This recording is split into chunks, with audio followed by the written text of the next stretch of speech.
സ്വകാര്യ പ്രാക്ടീസ് നടത്തിയ Kozhikode medical college ആശുപത്രിയിലെ ഡോക്ടർമാർക്കെതിരെ നടപടി. ഓർത്തോ വിഭാഗം assistant professor doctor Manoj Kumar സിവിയുടെ ഒരു ഇൻക്രിമെന്റ് 6 മാസത്തേക്ക് റദ്ദാക്കിയിരിക്കുകയാണ്. രാഹുൽ കെ വി വിവരങ്ങളുമായി ചേരുകയാണ്. രാഹുൽ, എങ്ങനെയാണ് ഈ ഡോക്ടർമാരുടെ സ്വകാര്യ പ്രാക്ടീസ് പുറത്തറിയുന്നത്? എങ്ങനെയാണ് നടപടി? എങ്ങനെയാണ് എത്ര ഡോക്ടർമാർക്കെതിരെ നടപടിയെടുക്കുന്നുണ്ട്? അക്ഷയ, നിലവിൽ ഒരു ഡോക്ടർക്കെതിരെ നടപടി സ്വീകരിച്ചിട്ടുണ്ട്. മറ്റൊരു ഡോക്ടർക്കെതിരെ അന്വേഷണം നടത്തി അതിൽ നടപടികളുമായി ബന്ധപ്പെട്ടുള്ള തുടർകാര്യങ്ങൾ പുരോഗമിച്ചു വരുന്നു എന്നാണ് വകുപ്പ് തന്നെ വ്യക്തമാക്കുന്നത്. മെഡിക്കൽ കോളേജ് ആശുപത്രിയിൽ വിവരാവകാശ നിയമപ്രകാരം നൽകിയ അപേക്ഷയിലാണ് വിധത്തിൽ വ്യക്തമായ മറുപടി നൽകിയിട്ടുള്ളത്. പറഞ്ഞതുപോലെ 2 ഡോക്ടർമാർക്കെതിരെ, ഒന്ന് ഓർത്തോ വിഭാഗം assistant professor doctor Manoj Kumar സേവിയാണ്. അദ്ദേഹത്തിൻ്റെ ഒരു ഇൻക്രിമെൻ്റാണ് 6 മാസത്തേക്ക് റദ്ദ് ചെയ്തിട്ടുള്ളത്.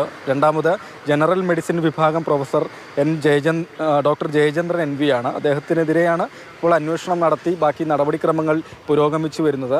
പരാതി ഉയർന്നതിൻ്റെ അടിസ്ഥാനത്തിലൊക്കെ തന്നെയാണ് വിധത്തിൽ അന്വേഷണം നടന്നതെന്നാണ് വകുപ്പ് തന്നെ വ്യക്തമാക്കുകയും ചെയ്യുന്നത്. കുന്നമംഗലം സ്വദേശിയായ പൊതുപ്രവർത്തകൻ നൌഷാദ് തെക്കയിലാണ് വിവരാവകാശ നിയമപ്രകാരം മെഡിക്കൽ കോളേജ് ആശുപത്രിയെ സമീപിച്ചത്. പ്രധാനമായും 4 ചോദ്യങ്ങളാണ് അദ്ദേഹം ഈ വിവരാവകാശ നിയമപ്രകാരം ചോദിച്ചത്. പ്രധാനപ്പെട്ട 2 ഒന്ന്, കോഴിക്കോട് മെഡിക്കൽ കോളേജ് ആശുപത്രിയിൽ ഏതൊക്കെ ഡോക്ടർമാർക്ക്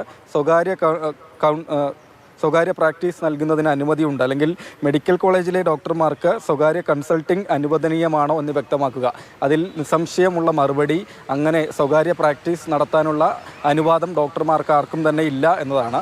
രണ്ടാമത്തെ ചോദ്യമാണ്, എങ്ങനെ നടത്തിയ ഡോക്ടർമാർക്കെതിരെ നടപടി സ്വീകരിച്ചിട്ടുണ്ടെങ്കിൽ അത് വ്യക്തമാക്കുക. ആ സമയത്താണ് ഈ 2 ഡോക്ടർമാർക്കെതിരെയുള്ള നടപടികൾ, ഒരാൾക്കെതിരെ നടപടിയെടുത്തു, രണ്ടാമത്തെ ആൾക്കെതിരെ നടപടി പുരോഗമിച്ചു വരുന്നു എന്ന മറുപടി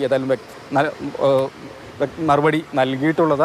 ബാക്കി കാര്യങ്ങളൊക്കെ ഏതായാലും മറ്റു ഡോക്ടർമാർക്കെതിരെ പരാതി ഉയരുകയാണെങ്കിൽ ശക്തമായ നടപടി ഉണ്ടാകും, അന്വേഷണം ഉണ്ടാകുമെന്ന് കൂടിയാണ് മെഡിക്കൽ കോളേജ് ആശുപത്രി വ്യക്തമാക്കുന്നത്. അക്ഷയ്.